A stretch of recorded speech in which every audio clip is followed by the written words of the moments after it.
She says girly girls are the only women who don't accept poor treatment from men. That woman knows her worth. I like this topic. It makes sense. I personally don't want to date a woman who's let every man in her past treat her like crap. The ick.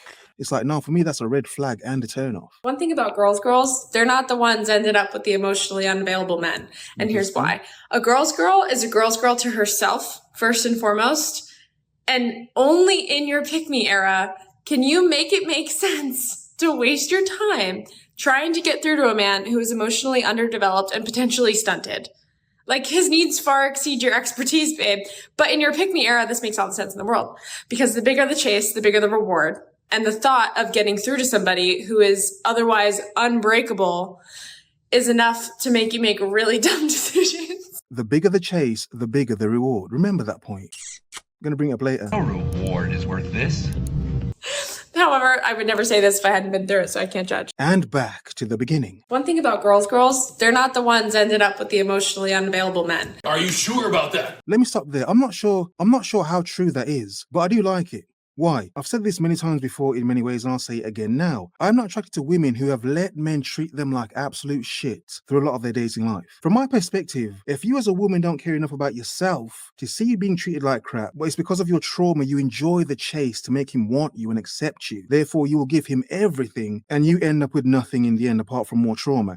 From my perspective, that's disturbing and disgusting. I myself would not stay with a woman who's treating me like crap for no reason. Nope. Have I stayed with a woman longer than I should? Yes, I have. Yes, I've done it myself, admittedly. However, I have not dated nothing but awful women in my time. I know I talk a lot of shit, but I've dated some lovely women before. I have dated some lovely women. I'm not gonna lie. Some women, yeah, actually really nice. I'm her daddy now. So no, I haven't dated nothing but crap women. It's just the crap women in my life have been the biggest impact. You blew it up! Have been the most impactful women. Oh my God. But again, a woman who's used to being traumatized and having to chase affection from a man, I'm good. Keep chasing those men and getting nothing. And here's why. A girl's girl is a girl's girl to herself, first and foremost. And only in your pick-me era can you make it make sense to waste your time trying to get through to a man who is emotionally underdeveloped and potentially stunted. And what I do love about this topic is women will tell you in detail how hard they would work for toxic, abusive men. Like, the amount of cap women have for these men is unbelievable. No, I can fix it. That's sexy, yeah. Not going to act as if I'm not toxic. I'm definitely not abusive. Definitely not. I understand a willing woman is when you're going to get the most out of a woman. Her wanting to, not you forcing her in any sort of way or anything. That's not my perspective. But when you hear so many women talk, oh, I want a man to love and care about me, yet you're the only one doing the loving and caring. It's like, nah, woman, you can stay there. No man that cares about himself wants a woman who doesn't care about herself. Damn. That shouldn't make sense to you. Like, his needs far exceed your expertise, babe. But in your pick-me era, this makes all the sense in the world. Because the bigger the chase, the bigger the reward. Bruh. That sentence again, the bigger the chase, the bigger the reward. Some CPTSD Jennies seeking validation. Thought of getting through to somebody who is otherwise unbreakable is enough to make you make really dumb decisions. However, I would never say this if I hadn't been through it, so I can't judge. Hold up, girly girl. So you're talking from experience. You don't have a clean record of men you're not having to chase affection and emotion from. No. You're saying it because you've been there. Well, at least you've learned. At least you've grown. Are you talking post-frontal cortex development, frontal lobe development, or pre? Because a lot of women will say in their pick-me era, before their brain developed, before 25, that's when they, were trying to seek affection from toxic dudes. Okay, maybe not. It could be just a lot of cap again, but at least she's being honest. Lovely woman. I'd never say this if I hadn't been through it, so I can't judge.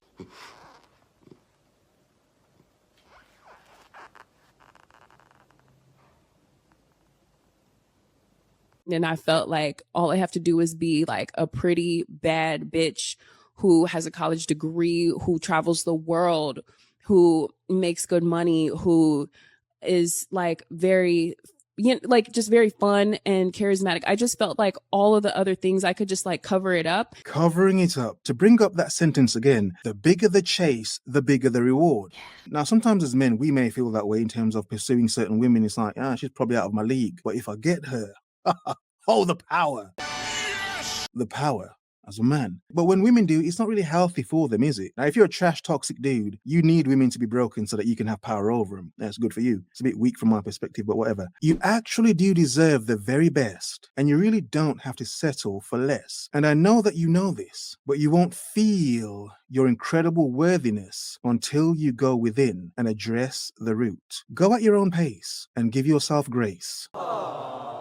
It's good advice for women. Many women who have done what she's done, thinking all these weird things will cover up, will mask who you are, so you can pretend to be this woman you want to portray to the world. I don't need a man. A lot of men can see through a woman's breaks. Some men are turned off by it, but decent amount of men, they're turned on by it. They're like, more control. But let's bring it back to the beginning. And I felt like all I have to do is be like a pretty bad bitch Mm-hmm. who has a college degree, who travels the world, who makes good money, who Mm-hmm. is like very, like just very fun Independent. and charismatic. I just felt like all of the other things, I could just like cover it up. I could move to a different city. I could go to Fashion Week. I could start a YouTube channel, help people, give back to the community. I could do all these things and be successful, and then it would just go away. But it didn't go away. It stayed in my head for years. And I definitely know that that's why I, sometimes feel like, I don't deserve this. I'll just settle for this. No, it's too much. She doesn't deserve it, she will settle for it. Now, a lot of men see this. They see a lot of women put so much work into themselves to become baddies, to become amazing women. Then you look at the man she's with. You look at the man, it's like, Jesus Christ, woman. All of the areas in your life are on point except for the man you choose. You're such a baddie, but you're chasing a man for affection, really. That is so lame. That does not make you a baddie. It makes you look desperate. Just like a woman. In seek of validation. It's not attractive to some men. To men who need you to be broken, that's fully attractive. She does not know her worth. Gotcha. More power to me. And this is why some men don't feel sorry for some women in these situations. Spent years becoming an independent woman, but you're settling for this because you believe that's all you deserve. Interesting.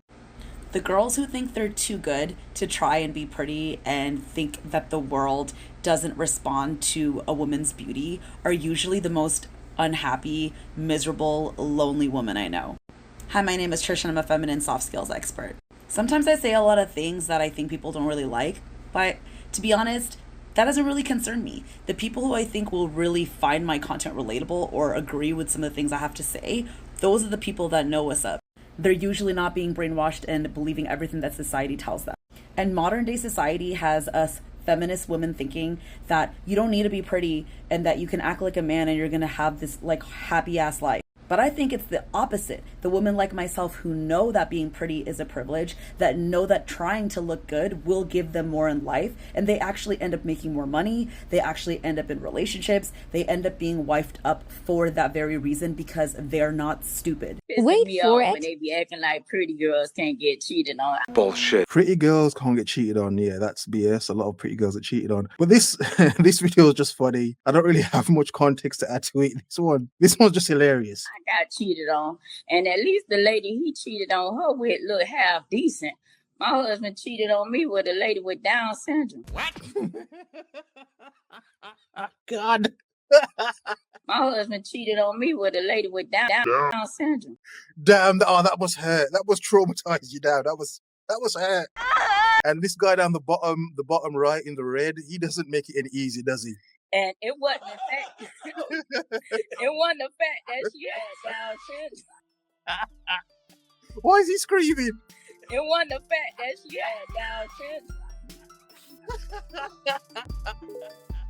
syndrome. But seriously, a woman who knows her worth and value and does not have a history of bums running through her, that in itself is a woman that knows her worth and, from my perspective, worth more. Have a nice day.